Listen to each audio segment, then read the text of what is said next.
نور على نور يهدي الله لنوره من يشاء. طيب، بسم الله والحمد لله والصلاة والسلام على رسول الله وعلى آله وصحبه ومن والاه، أما بعد. يقول الإمام العلامة شمس الدين محمد بن بدر الدين رحمه الله تعالى وغفر الله له في كتابه أخصر المختصرات، يقول رحمه الله: قال: وعفي في غير ماء ومطعوم عن يسير دم نجس ونحوه من حيوان طاهر. Jadi beliau rahimahullah ta'ala, setelah beliau sebutkan zat-zat yang najis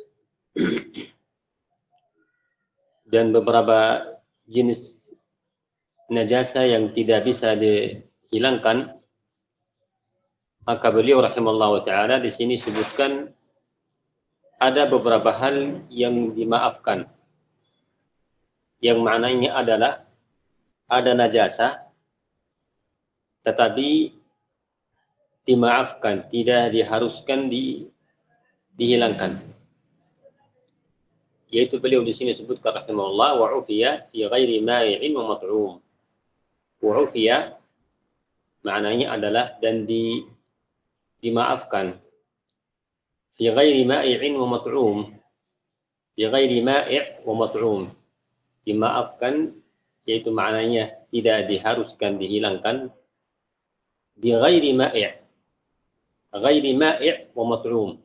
Di zat yang bukan cairan dan bukan dimakan. An yasiri damin najisin wa nahwih. Kata beliau rahimahullah, dimaafkan jika ada najasa tetapi di selain cairan dan selain sesuatu yang dimakan. Apa saja najasa yang dimaafkan yang di selain dua hal ini, seperti misalnya di baju, di tubuh. Ya, kalau najasah jatuh di cairan, pada Hanabilah mengatakan najis. Atau di zat yang dimakan, kata ulama Hanabilah itu najis. Tetapi selain dua hal ini, contoh di baju, atau di karpet, atau di tubuh, itu najasa yang jatuh atau pada selain dua hal yang beliau sebutkan ini, cairan dan makanan, yasir dam, darah yang sedikit, darah sedikit najis. Beliau sebutkan rahimahullah ta'ala darah yang najis, karena pada umumnya pada madhabnya Hanabilah darah itu najis. Tetapi ada yang nanti akan disebutkan, ada beberapa jenis darah dimaafkan dengan cara mutlak. Jadi di sini beliau rahimahullah ta'ala mengatakan yasiru damin najis wa nahwihi. Ya rahimakumullah, najasa jika jatuh di dalam cairan atau makanan, hukumnya adalah cairan tersebut atau makanan tersebut itu najis, ia dimaafkan. Terus kedua, jika najasa jatuh di selain dua hal tersebut, selain cairan dan makanan, itu memiliki dua keadaan. Memiliki dua keadaan. Yang pertama, jika banyak najasa di baju atau di tubuh, banyak. Ya, istilahnya di sini darah di baju, darah di tubuh yang banyak, tidak dimaafkan. Yang kedua, darah yang sedikit dimaafkan. Karena itulah di sini rahimahullah ta'ala mengatakan yasir. Yasir yaitu sedikit. Jadi perhatikan, beliau rahimahullah ta'ala memiliki dua qaid. Qaid yang pertama, di selain cairan dan makanan. Selain cairan dan makanan. Satu. Yang kedua, darah yang sedikit. tidak banyak. Jadi, dengan dua syaratan tersebut berarti darah tersebut dimaafkan. Insyaallah jelas. Ya. Jadi contohnya adalah darah, contoh juga adalah apa namanya? Nanah ya. Nanah itu darah yang di luka yang sudah berwarna kuning berubah jadi bau, itu namanya nanah ya. Baik, baik darahnya manusia atau darahnya binatang yang halal, yang tahir ya, yang tahir. Jadi itu dimaafkan di madhabul Hanabilah rahimahumullah taala. Ya, insyaallah ini jelas. Yaqul rahimahullah qal la dama sabil illa min hayd. Jadi perhatikan, ini banyak syaratnya. Syarat pertama selain cairan dan makanan. Yang kedua, darah yang sedikit, tidak banyak. Yang ketiga, dari hewan yang tahir. Dari hewan yang tahir. Berarti di sini kalau kita mau ringkaskan lebih kita harus perhatikan syarat-syaratnya. Tambah lagi beliau rahimahullah taala mengatakan la dama sabil. La dama sabil maksudnya di sini selain darah juga yang keluar dari sabil. Sabil itu dari qubul atau dubur. Jika darah walaupun sedikit tetapi dari qubul atau dubur itu walaupun sedikit itu tidak dimaafkan. Ini maksudnya. Jadi darah selain dari dubur atau qubul itu yang dimaafkan jika sedikit. Qala illa min haydin wa nahwi. Kecuali darah yang keluar dari sabil tetapi darah haid atau istihadah. Qala illa min haydin wa nahwi. Darah haid atau semisalnya darah haid yaitu nifas, istihadah itu kembali dimaafkan. Ini ucapannya beliau rahimahullah taala butuh di sini insyaallah diringkaskan supaya lebih mudah. Jadi rahimakumullah, najasa itu memiliki beberapa keadaan. Yang pertama, kalau kita sebut dua keadaan dulu. Yang pertama, ada yang tidak dimaafkan. Najasa tidak dimaafkan sama sekali. Perhatikan, ada jenis najasa yang tidak dimaafkan sama sekali. Yang kedua, ada yang dimaafkan. Baik, kembali kita. Yang tidak dimaafkan apa saja? Yang tidak dimaafkan yaitu pertama najasa yang banyak yang jelas jatuh di cairan atau minuman atau selainnya, yang jelas banyak najasa jatuh di sesuatu ya, minuman atau bukan minuman, makanan atau bukan makanan, di baju, di kulit atau di hal-hal yang lain. Intinya najasa yang banyak, maka najasa tersebut tidak dimaafkan. Yang kedua, najasa yang sedikit tetapi jatuh di cairan atau makanan, dia dimaafkan. Jadi ini dua. Yang pertama, najasa yang banyak tidak dimaafkan. Kedua, najasa yang sedikit tetapi jatuh di cairan atau makanan, tidak dimaafkan. Ketiga, darah sabil, darah yang keluar dari kubul atau dubur, tidak dimaafkan sama sekali, sedikit atau banyak, tidak dimaafkan. Ini ketiga. Keempat, yaitu najasa selain darah, seperti kencing dan air besar, ya, itu tidak dimaafkan. Jelas, kecuali kata Hanabilah, kecuali bekasnya istijmar. Jadi jelas insyaallah ada 4 hal najasa yang tidak dimaafkan. Yang pertama, najasa yang banyak, jelas tidak dimaafkan dimanapun adanya. Kedua, najasa yang sedikit jika jatuh di dalam cairan atau makanan, tidak dimaafkan. Ya, sedikit tetapi di cairan atau di makanan, tidak dimaafkan. Ketiga, darah yang keluar dari sabil tidak dimaafkan, ya, kecuali nanti disebutkan apa aja yang dimaafkan nanti. Keempat, najasa selain darah, yaitu kencing, atau buang hajat besar, ya, air besar, hajat besar, air besar, itu tidak dimaafkan kecuali istismar. Baik. Sekarang kita keadaan yang kedua, najasa yang dimaafkan, najasa yang dimaafkan apa saja?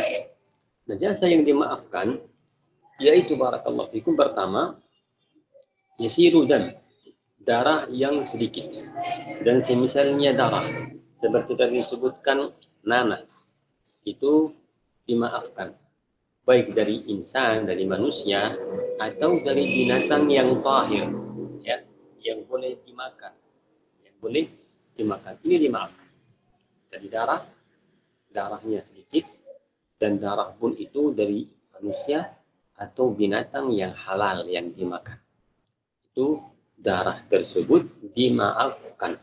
Karena kata Hanafi rahimahullah wa ta'ala sangat susah untuk menjauhi dari darah yang sedikit tersebut, dari manusia, dari kita sendiri, ya, dan juga dari binatang yang halal dimakan, karena kita sering bersama binatang halal, sama kambing, sama ayam, atau apa namanya, semisalnya sapi. Jadi kalau darah dari hewan najis seperti anjing, jelas, atau darah dari binatang yang tidak boleh dimakan seperti kucing, maka itu tidak dimaafkan. Insya Allah jelas. Darah sedikit dari manusia atau binatang yang boleh dimakan, itu darahnya dimaafkan, darah yang sedikit. Baik. Yang kedua yang dimaafkan juga itu darah haid, darah nifas, darah istihadah, itu dimaafkan. Maksudnya apa? Darah yang sedikit, darah sedikitnya darah dari haid, dari nifas, istihadah, itu masih bisa dimaafkan, wallahu alam bisawab, sebagaimana beliau berkata di sini, illa min haidin wa nahwihi, illa min haidin wa nahwihi. Baik, ini yang beliau rahimahullah wa ta'ala sebutkan rahimahullah di dalam kitabnya ini Akhsar al-Mukhtasarat, dan kita ringkaskan dengan dua keadaan, ada darah yang tidak dimaafkan, ada darah yang dimaafkan, ya, ada yang dimaafkan. Baik, insyaallah ini jelas. Bagaimana kita bisa tahu darah sedikit ini banyak? Jadi kembali kepada uruf, kepada uruf. Berarti kalau kita katakan najasa itu jika jatuh, atau darah jika jatuh jika kena di baju, jika kena di kulit, banyak sedikit, ini kita bisa kembalikan kepada uruf. Urufnya kita, apakah ini dikatakan banyak atau dikatakan apa? Sedikit. Baik, atau dikatakan sedikit. Ini insyaallah jelas biidznillah al-mu'tamad 'inda al-Hanabilah rahimahumullah ta'ala wa ghafarallahu lahum. Walaupun ada riwayat dari Ahmad rahimahullah ta'ala, yaitu bahwa dimaafkan seluruh jenisnya najasah, dimaafkan seluruh jenisnya najasah jika sedikit, ya. Ini juga madhabnya Syekhul Islam Taimiyah rahimahullah ta'ala, dan juga ini madhab selain madhabul Hanabi rahimahullah ta'ala seperti Al-Hanafiyah rahimahullah. Jadi darah, jadi seluruh jenis najasa jika sangat sedikit, itu kata riwayat an Ahmad dan Syekhul Islam Taimiyah dan ulama yang lain mengatakan itu dimaafkan. Dalilnya mereka adalah bahwa al-istijmar itu dimaafkan, bekasnya istijmar menggunakan batu, membersihkan diri menggunakan batu setelah buang hajat atau tisu atau semisalnya, masih ada bekasnya dan dimaafkan. Kata mereka ini rahimahullah, dalil bahwa bekasnya najasa atau sisanya najasa atau najasa yang sedikit itu dimaafkan, wallahu a'lam bissawab. Ini insyaallah madhab yang kedua itu yang kuat, wallahu a'lam bissawab, karena ini bagi taysir, raf'ul masyaqqah. Raf'ul masyaqqah itu mengangkat apa? Kesusahan di dalam agama Allah Subhanahu wa ta'ala. Itu kaidah, termasuk kaidah yang sangat agung, termasuk 5 kaidah yang disepakati oleh seluruh ulama. Al-masyaqqah al-masyaqqah turfa. Masyaqqah turfa, dihilangkan masyaqqah supaya mudah untuk kaum muslimin beribadah kepada Allah Subhanahu wa ta'ala, dan menghilangkan was-was dari manusia dari kaum muslimin itu sangat diagungkan di dalam agama Allah Subhanahu wa taala, maka sedikit yang namanya najasa sedikit itu dimaafkan setelah kita berusaha untuk menghilangkan atau kita sedikit sekali sehingga kita tidak perhatikan, maka itu insya Allah dimaafkan. Wallahu a'lam bishawab. Baik, insya Allah ini yang kita sebutkan. Wallahu a'lam bishawab. Madhab Syekhul Islam Taimiyah, madhab juga Ibnu Qudamah rahimahullah taala, dan juga riwayat Ahmad rahimahullah taala. Ghafarallahu lahum, nasallallahu salamah. Baik, insyaallah jelas. Ada sebagian yang mensyarah kitab ini, Aqsal Mukhtasarat. Ada juga para ulama Hanabilah di kitab yang lain seperti Hidayat Ar-Raghib. Mereka itu meringkaskan terkait dengan masalah darah. Darah itu terbagi, kata mereka. Bagaimana kita bisa membedakan hukum-hukum darah? Ya, ada beberapa jenisnya darah yang kita bisa rincikan, dengannya kita bisa mengambil hukum jelas. Walaupun pada umumnya Madhabul Hanafi rahimahullah ta'ala mengatakan darah itu najis. Kita lihat itu. Coba, pertama ada yang mengatakan ada darah yang disepakati bahwa darah tersebut itu najis. Itu darah mujma' ala annahu najis. Sepakati bahwa darah itu najis. Darah apa? Darah al-masfuh, dam al-masfuh, udamul haid, wan nifas. Darah yang disepakati oleh seluruh ulama bahwa darah tersebut itu najis, yaitu darah damul masfuh, darah yang cair yang banyak, ya, yang cair yang banyak itu disepakati seluruh ulama bahwa darah tersebut najis, dan juga darah haid dan nifas, ya, walaupun terkait dengan darah al-masfuh tadi yang cair yang banyak, walaupun sebagian ulama juga berselisih walaupun sedikit ya khilafnya, tetapi beberapa ulama sebenarnya menukilkan ijma', sepakatnya ulama bahwa darah yang cair yang masfuh itu najis. Jadi darah masfuh dan darah haid dan nifas najis, ya, dengan sepakatnya ulama. Yang kedua, ada darah yang tahir.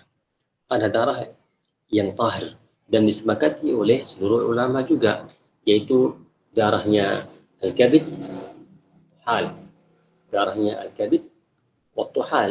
Kabid itu hati, darah itu darahnya adalah darah yang halal karena hati boleh dimakan. Adapun yang ketiga, darah yang diselisih oleh ulama rahimahullah taala termasuk darah damul haid, darah insan, darahnya manusia, ya, darahnya manusia apakah tahir atau najis atau najis, ya, walaupun sebagian ulama menukilkan bahwa darahnya manusia itu jika banyak jelas hukumnya adalah najis, dan juga darahnya syahid apakah tahir atau najis, ya, darahnya syahid dan darahnya binatang yang tidak ada binatang yang tidak ada darah banyak atau darah cair dari binatang tersebut. Ada beberapa jenis-jenis darah yang para ulama rahimahullah ta'ala sebutkan terkait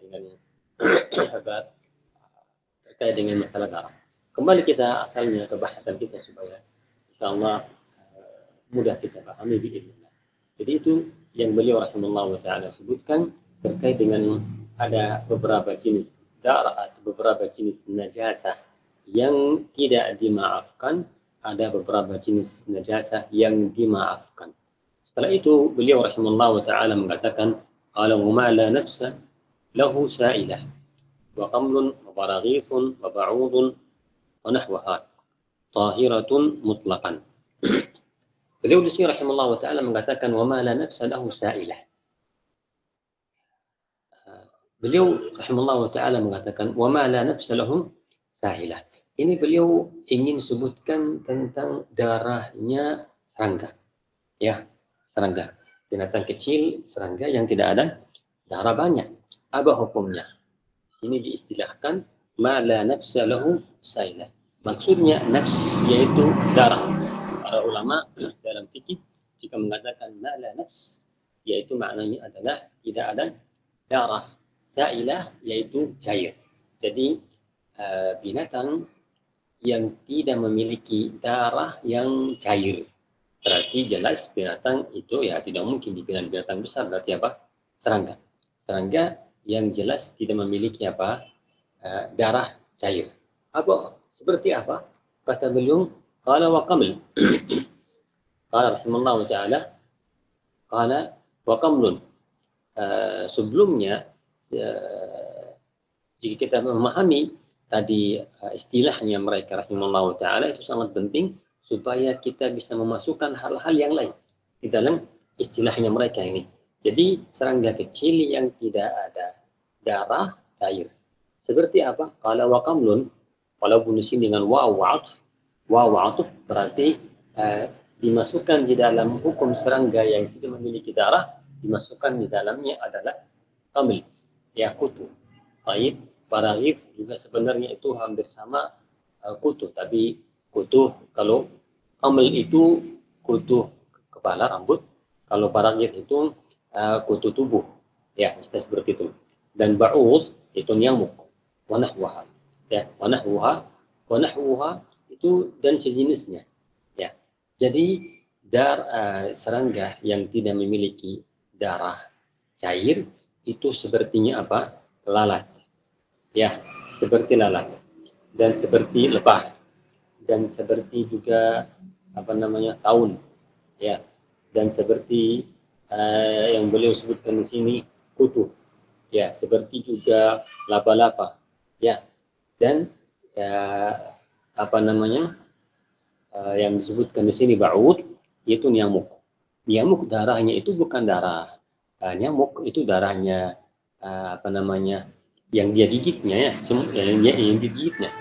Jadi ini beberapa hal hukumnya kata beliau rahimallahu taala itu tahiratun mutlakan. Tahiratun mutlakan.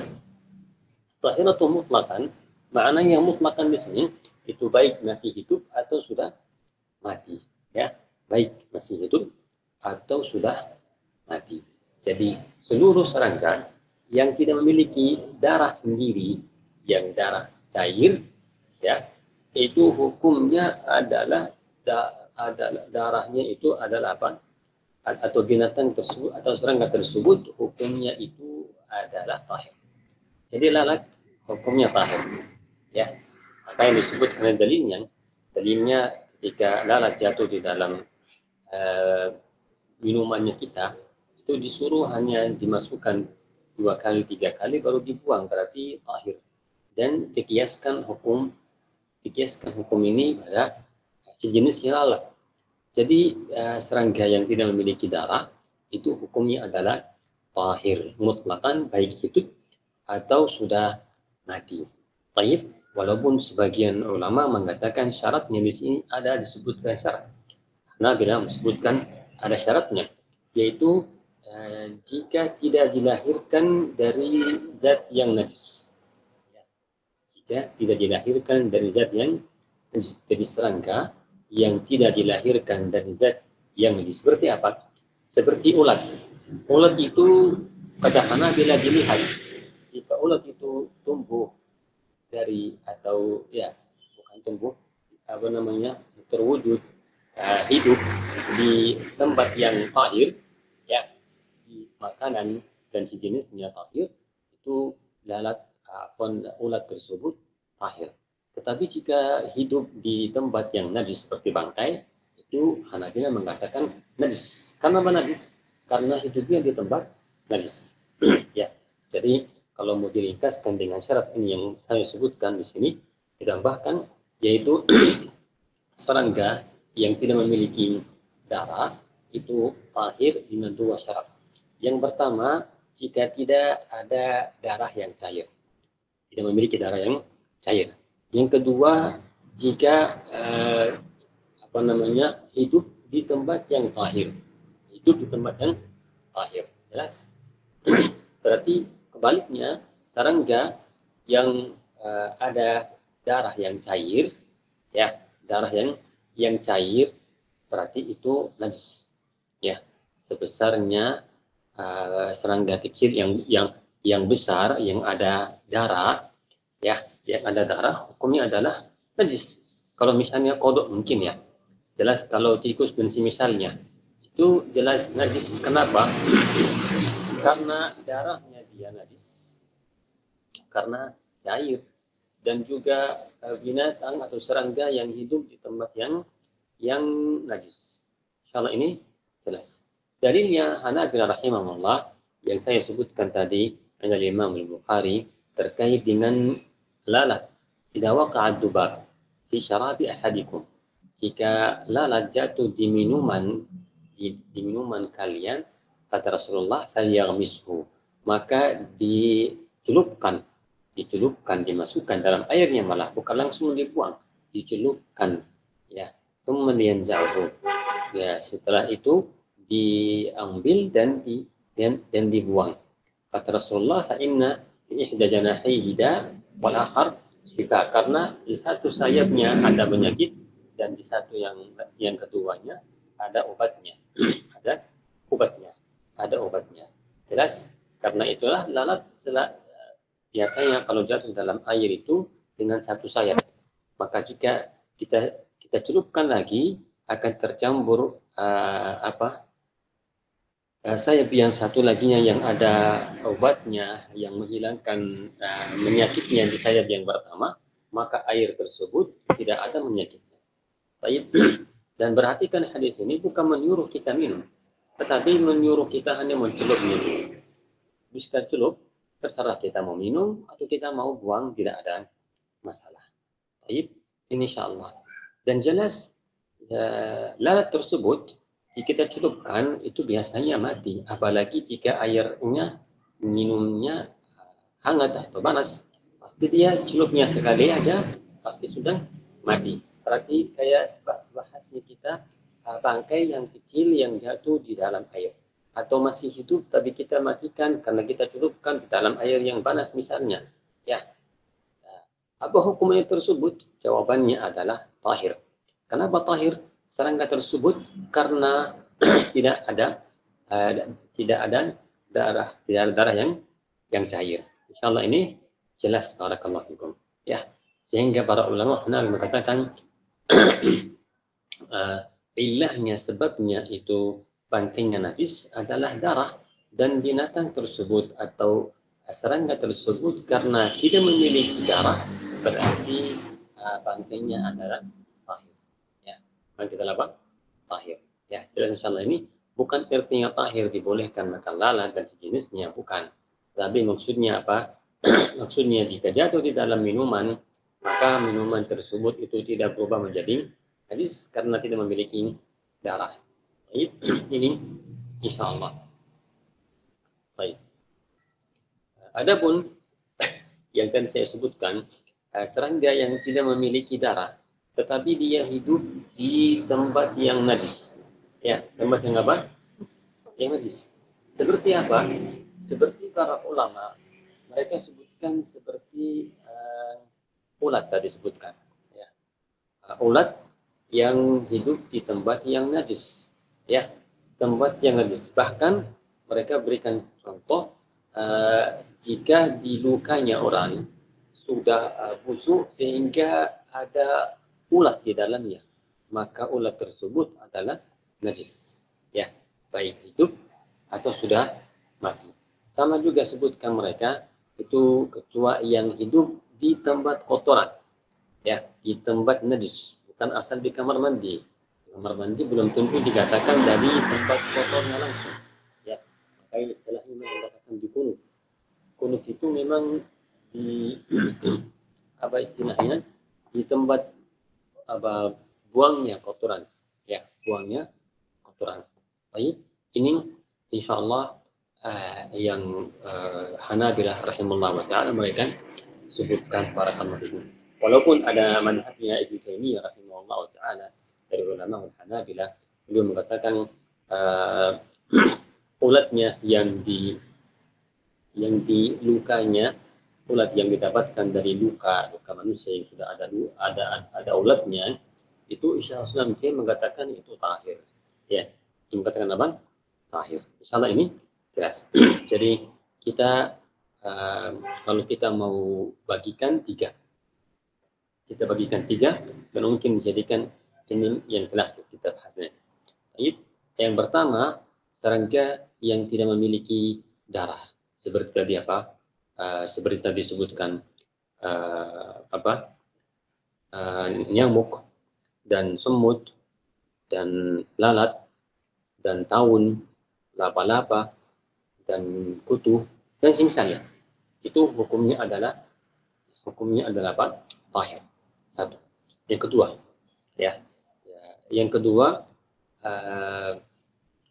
serangga tersebut atau serangga yang walaupun tidak memiliki darah yang cair, tetapi hidupnya di tempat najis, hukumnya adalah najis.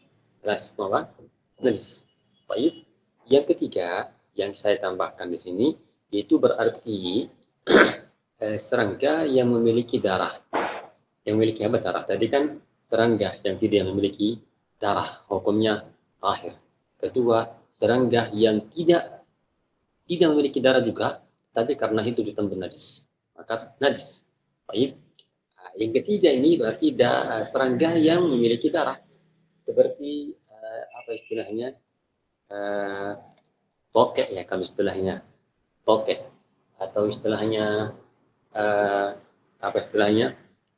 Cicak ya, atau ular ya, atau istilahnya apa, kodok dan tikus dan semisalnya ya, itu mereka jelas ada darah ya, binatang tersebut ada darah yang cair, maka binatang tersebut itu najis ya, najis tidak disamakan dengan yang sebelumnya. Baik, jika jatuh di dalam air, maka air tersebut hukumnya adalah najis. Baik, air tersebut hukumnya adalah apa? Najis. Kembali ke bahasan air yang kita bahas di awal kitab ini, yaitu jika airnya banyak dan tidak berubah, maka tetap tahir. Jika berubah, maka najis.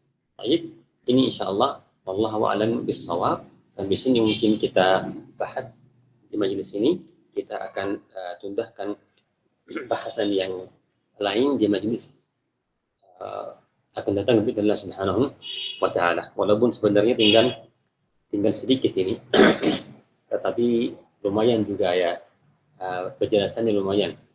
Sebelum kita masuk ke babul haid, ada beberapa bahasan yang kita insya Allah tundahkan aja lebih bagus untuk majelis yang akan datang dari Allah Subhanahu wa taala. Baik, jazakallahu khairan.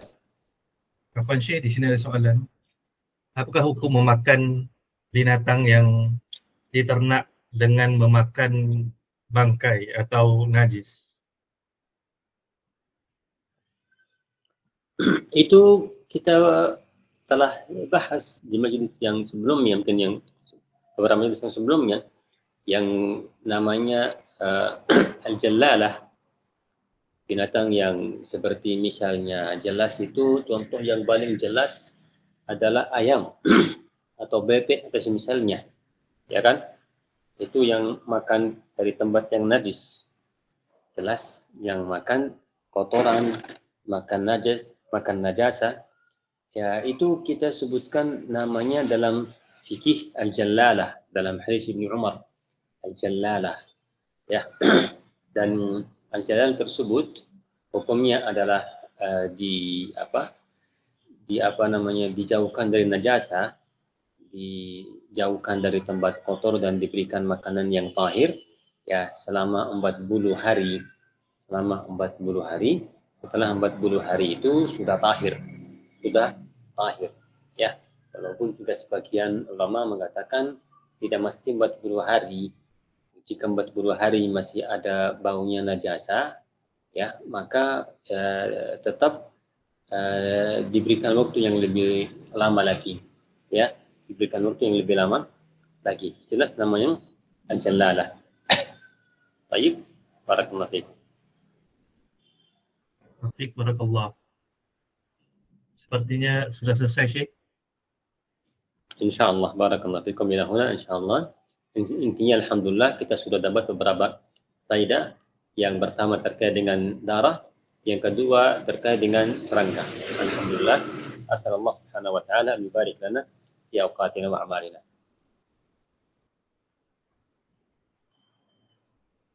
Baik, insyaallah. Syekh, jazakallah khair.